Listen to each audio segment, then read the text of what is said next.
Hi, my name is Dawn Hendricks, and I'm the Director of Training for the VCU Autism Center for Excellence. Today we have Roseanne with us. Roseanne was recently diagnosed with Asperger syndrome in adulthood, and Roseanne is going to spend some time with us today telling us about her experiences with Asperger syndrome and her perceptions. Roseanne, thank you for being here today. I really appreciate this. Thank you for having me, Dr. Hendricks. You can call me Dawn. Please call me Dawn. I'm going to start out with just a question so that our audience or that our participants can get to know you a little bit. Can you start by telling me a little bit about yourself, things that you like to do, things that you enjoy? Sure. I really enjoy cooking. I really enjoy Spanish, and I like music, and I play the piano. Oh, lots of things in common. We have several things except for that cooking piece. I'm not such a fan of that, but maybe you could teach me someday. Sure. I want to talk about college. Now, I know you have a college degree, so can you tell us a little bit about when you received that and what your major was? Yeah, actually, I graduated with a Bachelor of Arts in Foreign Languages, and my major concentration was Spanish language, and my minor was in French. And I got that back in 1999 from Virginia Commonwealth University. From VCU. You're a graduate of this university. Okay, good. Now, you said that you majored in Spanish, minored in French. Obviously, language is a strength for you. Language is my thing. You know how Aspies have a thing that they really enjoy. Well, that's my thing. I've always been really good at foreign language, and I always was really good at it, but I found that I was somewhat poorly advised because when I was in college, we had no idea that I had Asperger's syndrome. And, you know, Asperger's was not a known commodity until 1994. I graduated from high school in 1993. Okay. So I went through college not knowing that I had Asperger's, and I feel like I was a little bit poorly advised insofar that Spanish was one of the only things that I was good at, so I went ahead and got my degree in that. But I found out, especially after college, that you can't speak Spanish in a bubble, that Spanish and French and lots of those are very social, which I'm good at speaking the language, I'm good at speaking, but they won't pay you to lock you in a room and speak with someone in most cases. And lots of the careers that involve a foreign language are way, way social, and that tripped me up. Okay, so that makes a lot of sense to me. So while you have this intense interest in language, so you majored in that, so you went to school, majored in Spanish with the minor in French, but as you note, it's very social, and so finding a job has been a challenge for you. Can you tell me, are you currently employed? No, I'm not. Okay. Employment has been a really, really big struggle for me, especially, you know, even before college when I was doing some, I call them tighter jobs to tide you over and earn some college money. Even when I was doing some part-time tighter jobs, but after college, really, I mean, when I tried to get a real job with my big bad college degree, then I really struggled. And can you tell me, what are some of the things that you've looked for? What types of jobs have you looked for? I've done a little bit of everything. I'm mostly done teaching because obviously, or attempted teaching. That's one of the things that obviously a Spanish or French degree lends itself to.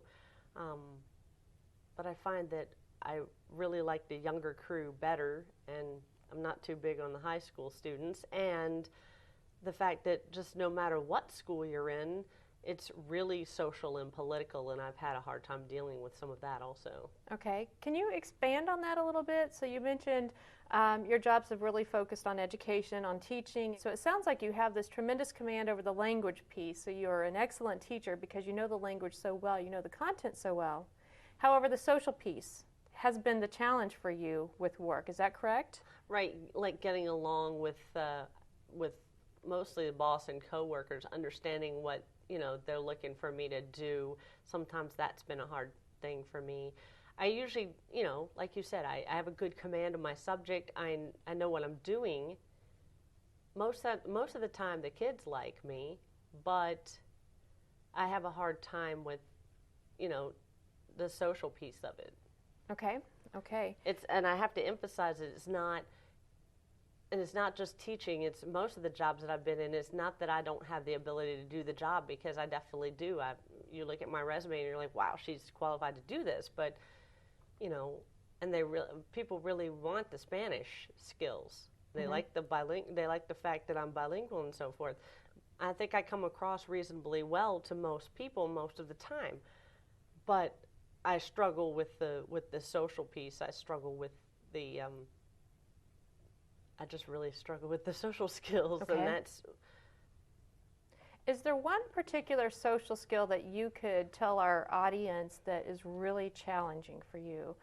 For example, I know some individuals with Asperger syndrome who may have a hard time talking about different topics. I know some individuals with Asperger's who may have a hard time with nonverbal. Obviously, you have tremendous eye contact. We've chatted a couple of times by phone and in person. You have great social skills from the conversational standpoint. You're able to talk about a lot of different topics. Is there any one thing that you find really challenging? Sometimes I don't even know where I go wrong with people, and that's frustrating. But I've been told by some of the people that I've tried to get to help me with this, I've been told that, and I've tried to work on the fact that I don't deal real well with nonverbals. Sometimes I won't know when to end a conversation or when to leave, and stuff like that. And as a result, people tend to kind of ignore me or shy away from me. And especially when I was younger, I would see that as, oh, well, I need to try harder, and I'd go after the person harder. Okay. Okay, that makes a lot of sense. So not understanding those cues of when a conversation is ending, when they're saying goodbye or when they're walking away from you, or But trying to subtly end a come back conversation. here. Right. Yeah. Okay, good. And I'll say that I've experienced a little bit of that with you, and we talked about that the other day in the coffee shop as we were leaving, that we were talking about a couple of different things, and those nonverbal cues were not picked up on, and we were talking about that. So I've seen that. Okay, so that's a great example of how perhaps those social skills have been a challenge for you in the workplace, how that would transfer to the workplace. Okay. I mean, it's something that I'm working on, but it's not easy for me, and I pretty much stay frustrated. Right, and what I heard you say a second ago is you don't always know what it is that you're doing incorrectly or what might be bothersome to others. And I think that's one of the tricky aspects of Asperger's also, is that for the NT person, for the other person on the receiving end, it's not polite to correct somebody and say, you were just really rude, you know? Mm-hmm. And some people have a really hard time correcting someone else's social behavior. Right, right. And I want to talk about that for a second. When you and I were chatting the other day, you told me, these are your words, I have performance gaps and deficits. And I found that such a profound statement. And one of the things you were talking about is this intensity or these strengths that you have, but then they're overshadowed. Can you talk about this phrase that you use, performance gaps and deficits? I think that most, people with special needs in general have some kind of gaps. I mean, that's what gets them diagnosed. But, I mean, I think, first of all, I don't test well. I don't take standardized tests. I don't score very well at all. Also, just I have strong strengths, but they're often overshadowed by my weaker social skills. And so I may not get a chance to really show people what I'm capable of doing. Okay, okay. And I think that our society is so social that I can see that being true, that they don't get a chance to really get to know you and see those strengths because they see that social piece first and don't give you the opportunity. Yeah, and that's very frustrating for me. I've seen that over and over, and it also frustrates me when, NT people make the mistake of mistaken the manifestations of these hidden disabilities that I have. I mean, I come across pretty well most of the time to most people. You wouldn't know unless I told you that I have Asperger's. Mm-hmm.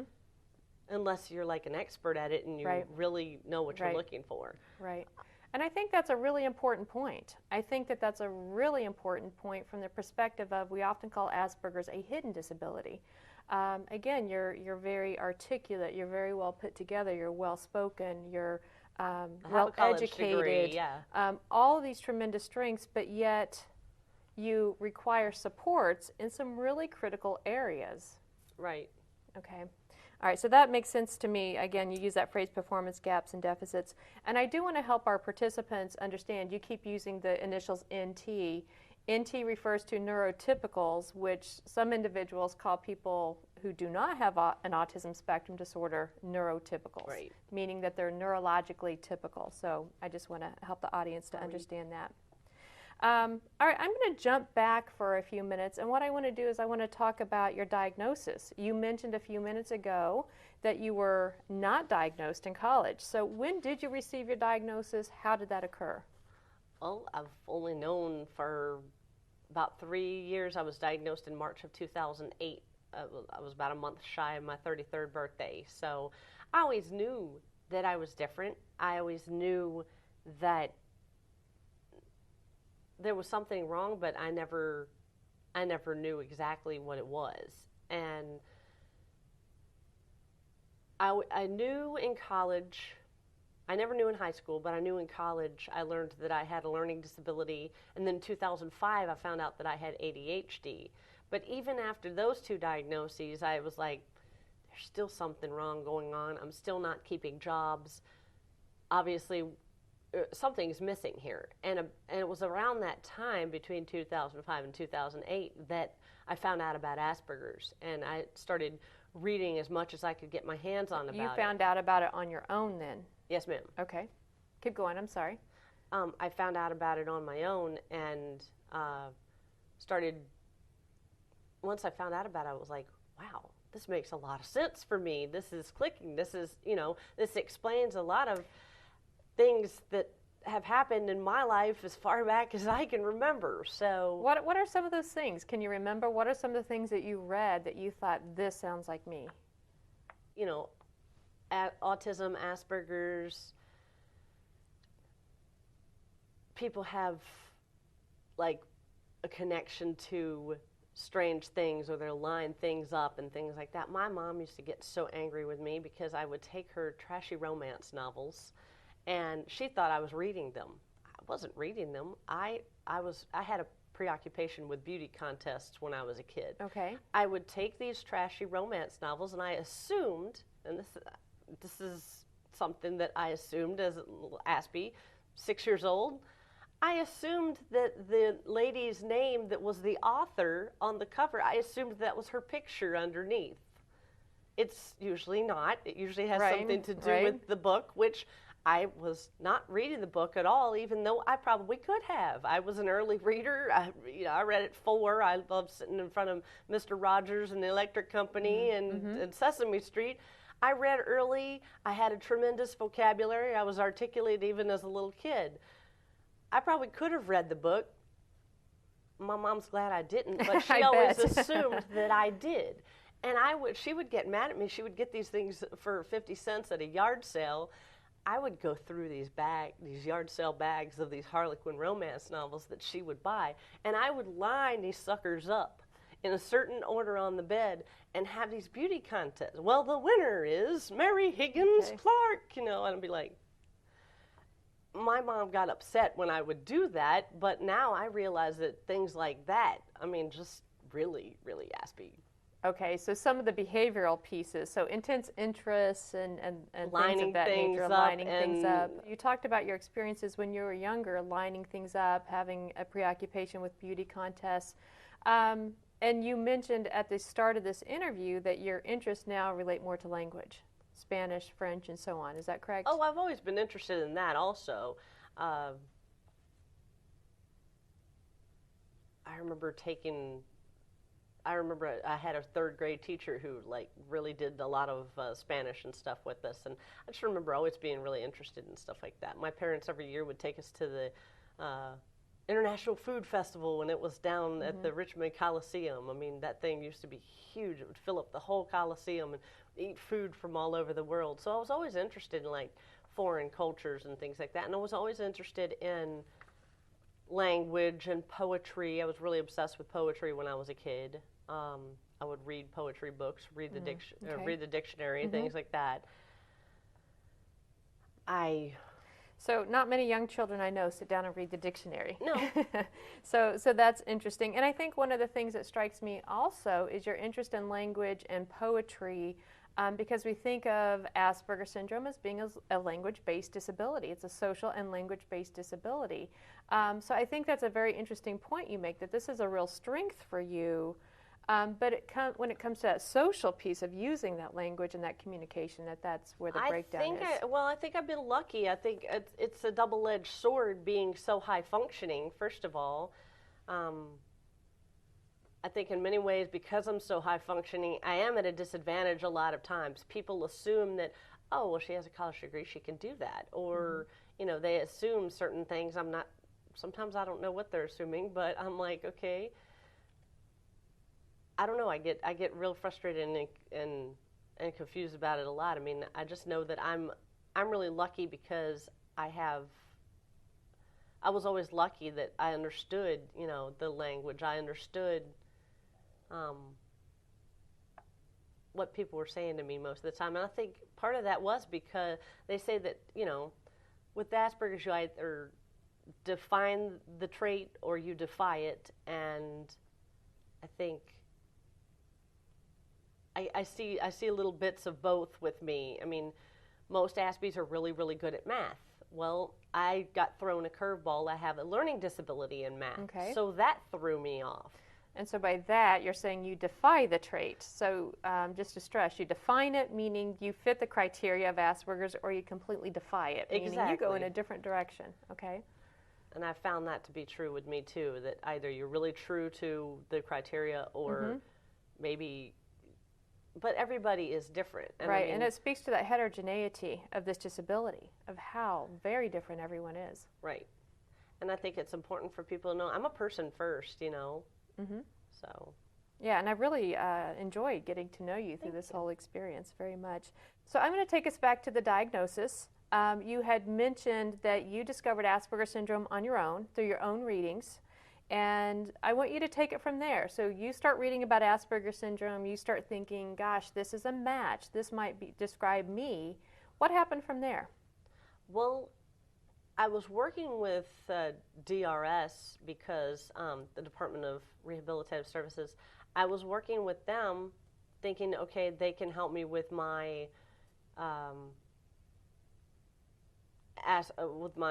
employment. And I knew that I had ADHD and a learning disability. Okay. And I was, hoping that I could get services through them. Well, I got on their caseload after a long wait, and I started working with a DRS counselor, and my original plan was to go back and get my teaching certification, which I had let lapse. And so in order to send me back to school, they were going to basically redo my learning disability paperwork, whatever you call it, that says, okay, this person has a learning problem, they need accommodations in college. So they were redoing that psychosocial evaluation, and I mentioned to the psychologist that was doing the testing, I said, is there any chance that I could have Asperger's syndrome? Well, when the report came back, it just reeked of Asperger's. And he said, let me tell you, sweetheart, that's your primary problem. And I was like, yes, we finally have some answers here. Okay, so you say yes, like with enthusiasm. So tell me about that experience. You're an adult. You have testing done thinking learning disability, ADHD, and it comes back with a diagnosis of Asperger's syndrome, but you're relieved. I kind of, like I said, I always knew that I was different. I always knew I had a problem. I had found this answer on my own, and then when somebody was able to corroborate that and say, yes, this is what you have, it was, a huge weight off my shoulders. Okay. I finally knew what I'm dealing with now, so I think it's a lot easier if you know what you're dealing with, rather than, like trying to go in the dark. Right. And that makes a lot of sense. Now, with that diagnosis, tell me a little bit about your parents and their knowledge of the diagnosis, ability to accept it, and so on. Well, obviously, like we've established, I didn't find out until I was, I didn't find out until 2008. My mother passed away in 2001, so she never knew. My dad has not been really accepting, but my parents, in general, I don't think they would have been really accepting. I mean, they knew that I was different. They knew that I had problems. They knew that but they just, I don't know what they attributed it to. I was never diagnosed with, I was never in special ed when I was in school. I was never, I was never diagnosed with anything like that till I got to college. Okay. But I obviously had the problem before. It just, I was so articulate and so forth and always so smart that I guess I flew under the radar of a lot of people. I know that there were some teachers and coaches and so forth that expressed some concern to my parents about my social skills and so forth, but my parents were just like, oh, okay, whatever, she's quirky. And my problems were not bad enough, and I was high functioning enough that I guess it was kind of swept under the rug kind of thing. Right. And I think that could be attributed to a lot of things. You mentioned earlier we really didn't know much about Asperger's syndrome until the last decade or so. It wasn't a known commodity when I was growing up. So from that standpoint, I'm at a disadvantage. Right, absolutely. And then the piece of social.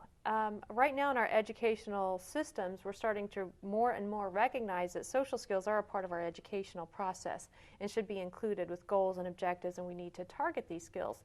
You obviously didn't have that because, number one, it wasn't identified. Number two, it may not have been the priority. And as you said, number three, it may not have been bad enough. Right. At the time, at least, right, to warrant some sort of intervention. But let's talk about that a little bit. What was your school experience like, your middle school, high school experience like? I mean, I think I had a relatively good experience in school. I always enjoyed school. My parents always were very involved in our education, and I love my parents, and they were very strict, and I think that was good for me. Looking back, I realized that because they were so strict and old-fashioned and everything, that they put a lot of emphasis on, structure and routines. And my mom was a very large and in charge kind of person. She really definitely wore the pants in the family, and she was like, when I say jump, you say yes, ma'am, how high on the way up. And so even though that was difficult at times to deal with, I still think I benefited from that, because I think Aspie kids definitely need a lot of predictable structure. And also, the way that schools were back when I was coming through, they provided that also. You get a lot of structure in middle and high school, especially when I was coming through. I'm grateful that I wasn't coming through now, because I don't think I would have done nearly as well with block scheduling and SOL testing. Okay. I don't think I would have, but perhaps they would have flagged my disability quicker. So it's hard to say, you never know. Right. But you can't go back and change the past. I came through when I came through, and, Well, and it sounds like there are pros and cons to that, as you said, with different structure in place, which you benefited from. I definitely did. I mean, but when I got to college, of course, I didn't have the structure. My first year, I went away. I didn't come to VCU to start with. I actually went to a couple other schools and then transferred in and finished up at VCU. But my first year, I went away to a state school, and I was living in the dorm there, and just not having my mom around for structure and support and so forth, it was a difficult experience for me, and I definitely just had a real rough time under the pressure. Okay. So not having the structure, I kind of fell apart, so. Okay. So, which resulted in you returning here to your hometown or your home area and finishing college. Can you tell me, let's go on down the path of college. So as you went through school, as you had this major and minor, tell me a little bit about any sort of supports or accommodations you may have received. In college? Well, like I said, I didn't know really that I had Asperger's, obviously, in college. I knew I had the learning disability. I didn't even know that I had ADHD, but I suspected it. But, I wasn't on any medication. I wasn't receiving a whole lot of help.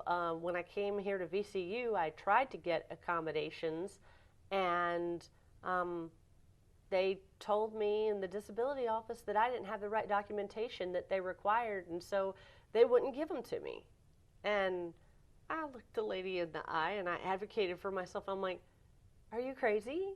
Yeah, I've gotten this at other state schools. I don't understand why you won't give it to me. And she was like, well, I'm sorry, I have to go by these rules, and you don't have the documentation that we're looking for. You can get it, but it's going to, you're going to have to go see Dr. Doodad over here and get tested, and it's going to be like, $900. And I'm like, okay, I don't have the money.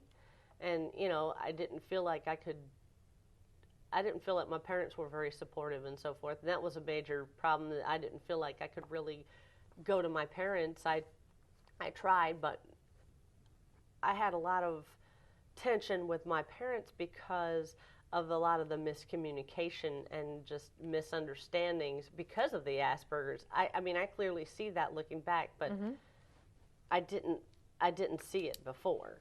But I see that there's a lot of misunderstandings and miscommunication because maybe I wasn't perceiving things the way that my parents were, and vice versa.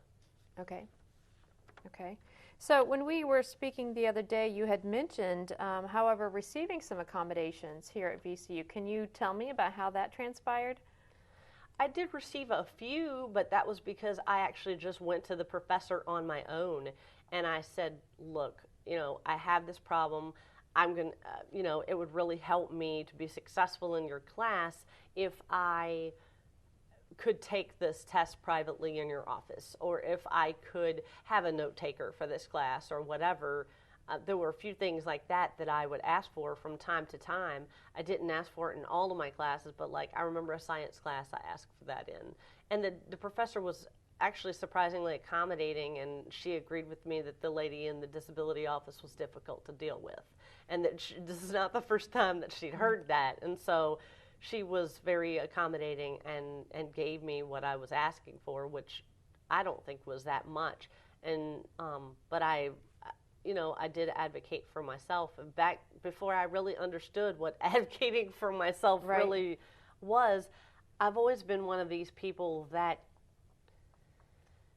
is not afraid to,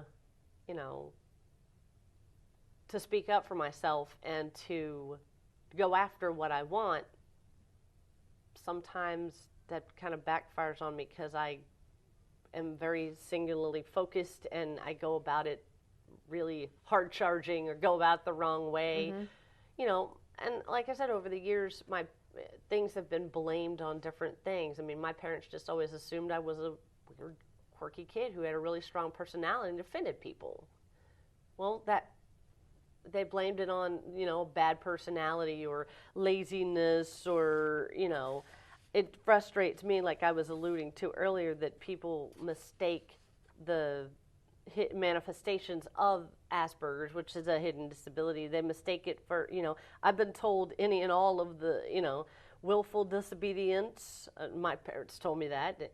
Quit being so willful, or that I don't care, that I'm not listening. I got told that a lot when I was in elementary and middle school, that I'm, you have some kind of, personal flaw, or you're mean, or you have a bad attitude, or whatever.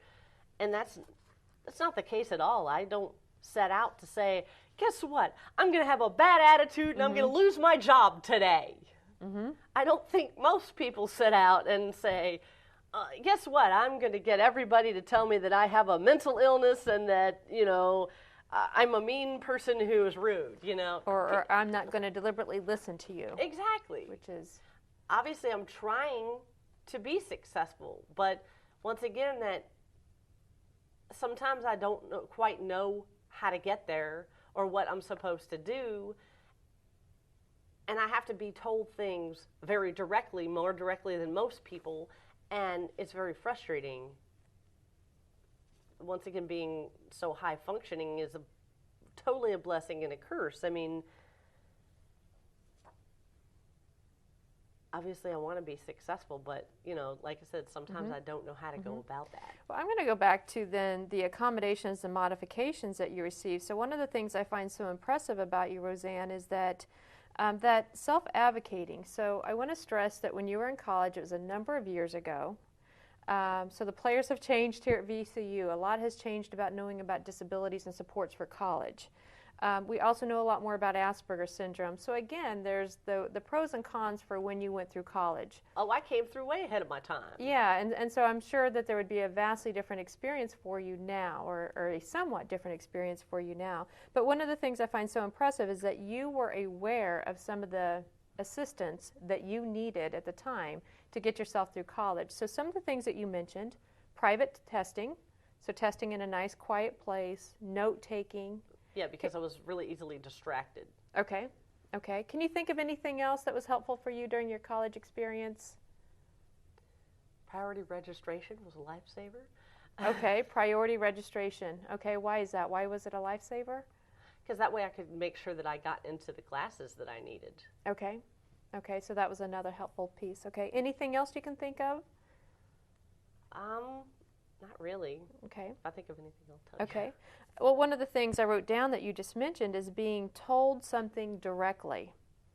So I would imagine that as you talked about your job struggles and some of the issues with coworkers and supervisors that you may have, that piece may impact you. Is that fair to say? Oh, yeah. Most definitely. I mean, I think that people don't realize sometimes how directly you have to speak to somebody who has Asperger's. I mean, if you don't, they may totally miss the message. I mean, and you can't be. I remember one time my mother heard about a teacher that played favorites. Do you want me to tell the story? Mm-hmm. I heard my mom had heard about this this middle school teacher that played favorites, and she said, "You need to keep a low profile in Mrs. So-and-so's class." And I really didn't understand what she meant by that. She said, "You just need to behave in her class." Well, she didn't really define what she meant by behave. And, you know, I got out of my seat all the time and asked a lot of questions and was my typical annoying self. And this was bothersome to the teacher, who dealt with students who were very, "Yes, ma'am," in their seat, you know, that kind of thing. Mm-hmm. And she wanted a certain type of student, and she was very into the social thing, and I was missing a lot of those social cues, and as a result, I was not one of her favorite students, even though I would have liked to have been. And if you had been told more directly what the word behave meant, you probably could have been more successful in that situation. Probably, yeah. Okay. Okay, good. But you just can't use a lot of generalities. You know, I once had I get frustrated when I try to nail people down and they don't answer my questions, too. I once had a boss who said, "Well, you just don't listen." I'm like, "Well, can you please explain to me what you want me to listen to or what I'm not listening to? You just don't listen. Just do your job." Just like, okay. And I would try to ask her more questions, and then she'd just get frustrated with me. Mm-hmm. "Whatever, you're fired." I'm like, okay, whatever. Okay. I've never heard that before. So speaking of employment, tell me what sort of modifications or accommodations or supports that you have found helpful for you with a job. Well, I mean, my diagnosis of Asperger's is still relatively new, so I'm still working on figuring out which types of accommodations and supports on the job might be best for me.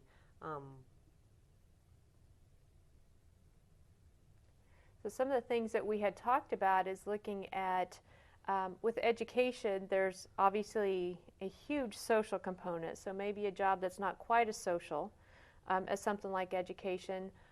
What about anything regarding schedules or routines? Does that help you at all? Yes, definitely that helps. It definitely helps me to have a schedule and routine, but I don't like it to be too strict. I've worked for places where they'll be like, well, you must take your bathroom break at exactly 10:32, and if you don't, then you're going to be holding it for the rest of the day. So, but that kind of thing, if I'm on a phone call or something, and I'm looking at my watch going 10:32, but I get frustrated because I don't want to be rude to the person on the phone. Be like, look, I gotta pee. I have to let you go. You don't want to be like that, but. So I don't like it to be too strict, and I think some bosses, if they hear that you need, they just nail you down, and I don't like to be too nailed down, but I also need some structure in place. They can't just, give me the job and say, do this. Okay. It helps me to have some visual reminders. I remember one job I had, and I had been dealing with more familiar things in Spanish, and in Spanish they have two different registers. You can either, two people, you can be familiar and use a to form, which is like what you'd use with friends. Well, I was dealing with college students, and so I was used to saying to all the time and just chatting with college students, and I switched from that to a job where I was working with people over the phone, and I was having to be very more formal with them. So I remember I did this for myself even before I knew that I had Asperger's. I put up this big sign next to my phone that said usted, so that I would remember that I had to use the polite form with the people when I was talking to them. So on the job, talking about visual supports have been very helpful for you. One of the things you mentioned earlier, and I want to iterate again, is being spoken to very directly, because we find in the workplace that very often instructions, projects, whatever it might be, is very vague. That there's a lot of interpretation given by bosses and by supervisors. So you've mentioned that being a struggle. I want to ask you, have you ever received additional services such as a job coach or an employment specialist to assist you? Well, I have to emphasize again that I've had to really pull teeth and advocate for myself in order to get a lot of those services. And yes, I have worked with I am actually right now working with a job coach. And it's my understanding that's pretty new. That's a new service for you, right? I've only been doing it for about a year. Okay. Right now, they're kind of in a holding pattern. They've frozen the money at DRS, which is who pays for the job coach. And so nobody that I know is getting many hours. Okay, so DRS has been hit by the economy, as has many other service providers. Lots of service providers have had their funding drastically cut. And so many people, particularly, I'm still in what they call the job development phase, which is the first phase of actually finding a job. And everybody who is in that job development phase, no funding right now. So I'm not getting any hours or any services at this time. In general, I haven't found it to be very helpful to me so far. I'm hoping that will change. I find I have a lot of philosophical disagreements with the job coach, and a lot of problems that result from my being so high functioning. There are no protocols to deal with people that are high functioning like myself. So we kind of get grouped in the same group as maybe someone who's really low functioning, or someone who, has a lot of intellectual disabilities. They're trying to kind of lump us all in the same group. So it speaks to how disabilities are very different, people are very different, and so the services that we provide have to be very different. Whether we're talking about school, jobs, whatever it might be, you require different types of support, and you've made pretty clear through this interview, those supports really are very social in nature. Right. It's not about getting the job sometimes than somebody who needs to be reminded to, how to make a phone call. No, I don't need that reminder. I may need to cue card to, remember to be polite to the customer or something like that. But I'm not going to need reminders all day long. Hey, remember to do this. Hey, remember to do this. That's going to annoy me. But I may need, something that, I don't know. I mean, it's still something I'm working on, how to be the most successful. So. Okay. So I think your point of, with employment specialists, with job coaches, the protocol for Asperger syndrome, I can pull in a little bit from the research in this area. The protocol really doesn't exist at this point, and it's being created as we go along. As you mentioned earlier, Asperger syndrome is still fairly new to us, and understanding the right services, supports, all types of delivery options is still something we're trying to figure out, and you're basically caught in the crossfires of that. Well, I know that I'm going to need some supports, but I don't think I could get away with not requiring any supports, but I'm not going to need really strong, intensive, I don't need a babysitter, and I resent when people try to hover over me like I don't know what I'm talking about. So right now with a job coach, you're trying to figure out exactly what it is that person can do for you to help you to gain and maintain employment. And so you're figuring this out together, it sounds like. Trying to. One of the arguments that I have with my job coach is that she thinks that she has to go in and say, basically, this person has a disability, you have to accept them. And when the person says, well, what's their problem, which technically they aren't even supposed to ask what the person's disability is, let's say that they do. They say, oh, well, what's her problem? And, oh, well, we can't really tell you that information. So the issue of disclosing your disability is a big area of discussion, maybe even contention. It is. Of do you disclose it to an employer up front, or do you go in an interview without disclosing your disability? She thinks I ought to go in and, go in with her beside me. I don't need that. I can do that for myself. And I vehemently and strongly disagree that, I'm smart enough to know that you don't start a conversation with, hi, I'm Roseanne, I'm autistic. Hello? Are they going to give you a job with that? I don't think so. Okay. Well, that's an interesting point, because it is one of those issues of, do you disclose that or do you not, and how does that impact your employment and the type of employment you may receive? I think you have to approach it depending on what kind of job you're applying for. I think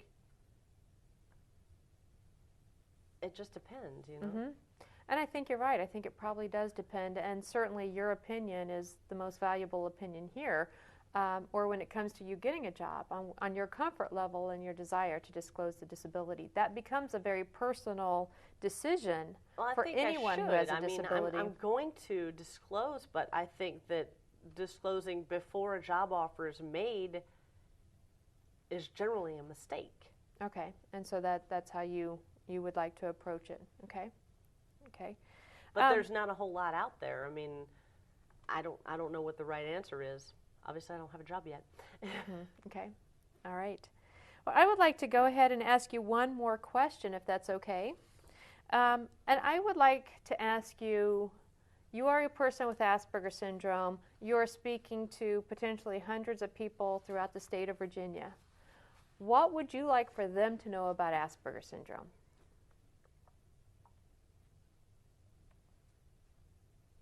I want them to know that I'm a person first, that, please get to know me. Don't just, cast me aside. Let me have an opportunity, because I have a lot to offer. Also, like we said earlier, I want people to know that I'm not intentionally being rude. I want people to know that, this is a legitimate problem, that it's not just, laziness or rudeness or whatever. Okay. All right. Well, Roseanne, thank you so much for your time today. This has been eye-opening and a great experience to get to know you. Thank you.